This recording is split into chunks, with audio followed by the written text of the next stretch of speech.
You are Locked On Vandy, your daily podcast on the Vanderbilt Commodores, part of the Locked On Podcast Network, your team every day. I want to talk about how Vanderbilt did simple better, okay?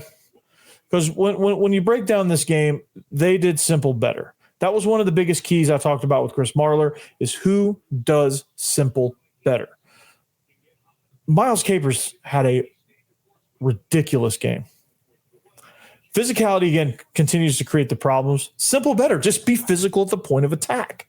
You wear teams down. You don't panic and you wear teams down. Physicality. Do simple better. That's simple. It doesn't take a whole lot of talent to be physical and put your hands on somebody and not shy away from contact. That doesn't take a whole lot of effort. That's the simple things. Physicality. And I know it seems elementary. Oh, well, of course you got to be physical. Well, not all teams really quite understand that to the level that they need to, because they try to be something that they're not. They try to be, they try to be one thing, and they panic and they try to do too much, right? And Vanderbilt did simple better. Offense was able to stay in third and short, and they converted those at a 50% clip. They were 6 of 12 against South Carolina. They were able to keep ahead of schedule. They were able to stay on schedule, however you want to describe it. But by winning on first and second down, they were able to put themselves in situations to where they were able to convert on third and short. They even converted on a couple fourth downs. The fourth down stats for this game was they were 1 for 1. They only had 1 fourth down. They were 1 for 1 on that. Defense, 4 takeaways. Miles Capers, one of them.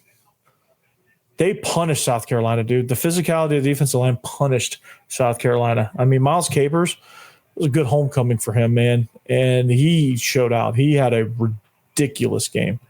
And, I was very pleased with that. But this defense overall is just they're a group of menaces, right? He had 2 tackles. He had a sack. He had a fumble recovery. And it was outstanding. But a lot of what he did also didn't show up on the stat sheet. Simple better. He did his job. He contained. He turned plays back inside. He got pressure on the quarterbacks. He was able to chase down. He was able to close space. He was able to force whatever South Carolina wanted to do. He was able to force them to do it away from him. He did his job. And that shouldn't, again, do simple better. Don't overthink the room. Don't outthink the room. Don't outcoach yourself, right? And Vanderbilt's doing a phenomenal job of not outcoaching themselves. They do simple better. This is what we're learning here. We're learning that Vanderbilt's route to success is just doing simple better than everybody else. It's converting on third down. It's mauling people up front and creating those run lanes so that you can convert on third and short, or get in situations where you're not in third and a mile all the time. You're taking the ball away on defense. You're hitting. There was a play. It was at some point in the game, and it definitely happened in the Virginia Tech game as well. I remember it was right before they quit. There was a play, and there was a play in the South Carolina game that was similar. They made a catch on the sideline and they were about to turn up. And usually, when you make a play within the yard of the sticks, a receiver can usually turn up and fall forward to the first down. This was on third and long too. And they caught the ball, and Martell Height came up and just drilled the guy, stoned him, and drove him out of bounds. It was 4th and 1. Virginia Tech punted. They quit right after that. Like that kind of thing. Vanderbilt pushed them around. Vanderbilt's physicality punished South Carolina on both sides of the ball, but defensively especially. They punished South Carolina. Faison did not. Faison had to make 4 guys miss just to get back to the line of scrimmage. It felt like every play. They just couldn't get anything going in the run game after the first couple series. They couldn't throw the ball. They were inaccurate. They were hurrying. They strung together a few good plays, but they're South Carolina. They're going to do that. So that's just something that you look at. And then the mindset of this team, they set the tone. They set the tone early. And you knew what kind of game it was going to be when they marched right down. They got thrown for a loss, and what could have happened the rest of that series is they could have went backwards and punted from their own end zone and let the crowd affect them. They didn't. Very next play, first down, Eli Stowers.